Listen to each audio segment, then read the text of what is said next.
ስሚኝ የኔ ቆንጆ የዘፈን ለዛ ለምትወጂው ላኪላት የቁርጥማ ሳይኪ ባትሆንም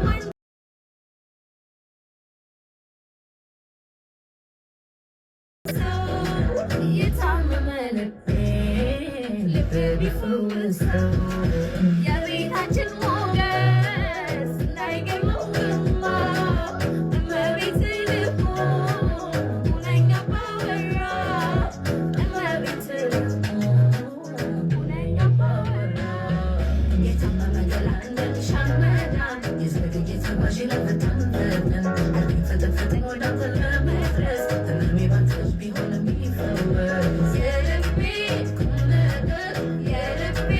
ቁም ነገር ኧረ እንዳንተ የለም ኧረ እንዳንተ የለም የልቤ ቁም ነገር የልቤ ቁም ነገር ኧረ እንዳንተ